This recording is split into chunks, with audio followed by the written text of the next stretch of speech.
On va venir vous chercher, vous pourrez plus crier, ni jamais vous réveiller.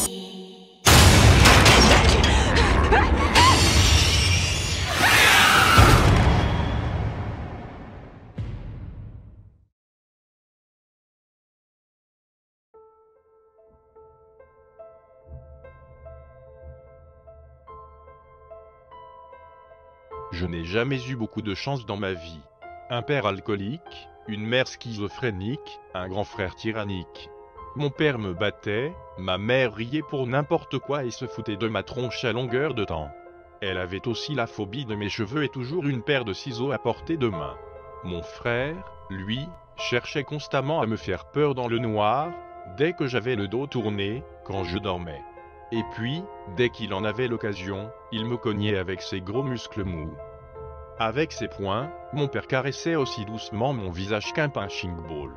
Avec ses pieds, il se servait délicatement de ma tête comme d'un ballon de football. Ma mère me grattait souvent le crâne avec ses ongles pointus au vernis rouge. Un jour, je dis à mon père qu'il buvait trop. J'ai failli mourir d'un coma éthylique, car ce salaud avait coincé un goulot dans ma gorge et y avait déversé son litre de whisky quotidien. Un jour, j'ai eu le malheur de refuser que ma mère me coupe les 5 mm de cheveux qui avaient poussé sur ma tête pendant son internement psychiatrique. Elle me les a arrachés avec les dents. Un jour, j'ai refusé de jouer avec mon frère. Il m'a forcé à jouer aux osselets avec mes doigts. Et forcément, tout ça, ça laisse des traces, des séquelles. Au début je croyais que non, je croyais m'en être sorti, car après mon diplôme j'ai l'idée de monter une agence de voyage à prix discount. Je dois avouer qu'après un début difficile, les affaires ont décollé. Jusqu'à ce que je rencontre ma petite amie, Stéphanie. Corse culturale, intelligence aiguisée, amour fusionnel. On ne faisait jamais rien sans l'autre. Elle adorait les voyager pour les vacances, parfois pour un seul week-end, on s'envoyait en l'air aux 4 coins du monde. Le seul truc qui me dérangeait chez elle c'était sa foutue manie d'aller en boîte. Je n'aimais pas les boîtes, je n'ai jamais aimé ça. J'ai fini par la laisser y aller seule. Elle s'est mise à rentrer à des heures impossibles, saoulant plus, avec de drôles d'odeurs sur elle, des odeurs de mal en rut. Et à chaque fois que je lui faisais des remontrances, elle riait comme une petite sotte. Ça a fini par m'énerver. Je crois qu'elle a pris pour toutes les saloperies que m'a fait endurer ma putain de famille. Après un énième sourire idiot, j'ai regroupé toutes ces passions en une seule et je l'ai envoyée dans une boîte à l'autre bout du monde. Il s'est passé quelques mois avant que je retombe amoureux.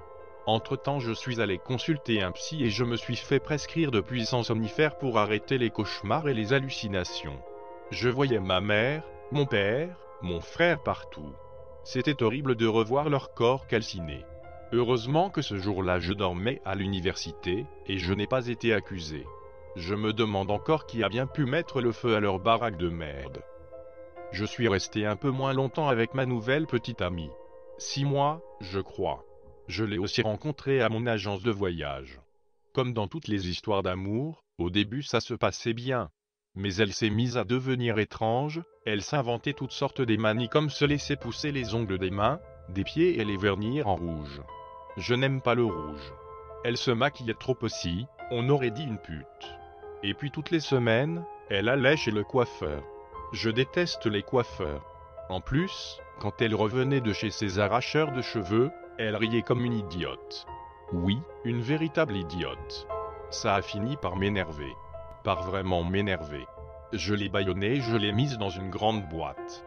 Dans une revue, j'avais lu qu'on pouvait mourir de rire en badigeonnant les pieds de quelqu'un et en les faisant se faire lécher par une chèvre. Je me voyais mal acheter une chèvre. Mais il y avait des nuées de fourmis rouges dans ma cave.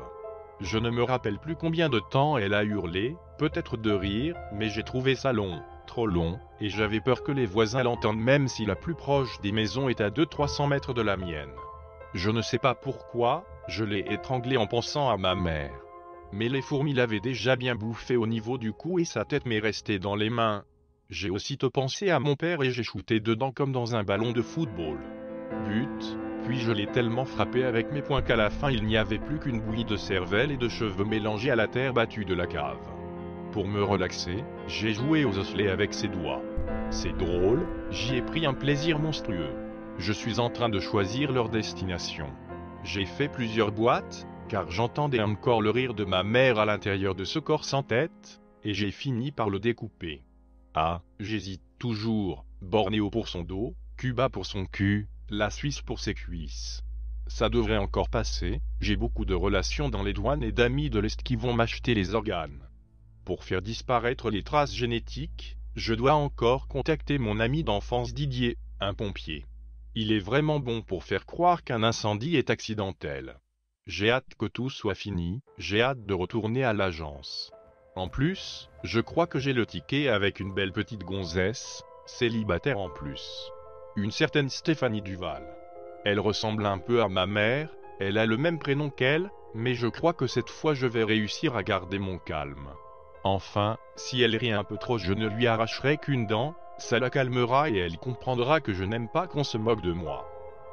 J'ai arrêté de voir le psy, mais comme il me l'a conseillé, je continue à écrire mon journal. Ça m'aide vraiment à extraire mon sale passé de mon âme. Comme le psy me l'a souvent répété, je ne suis responsable de rien. Enfin, je crois,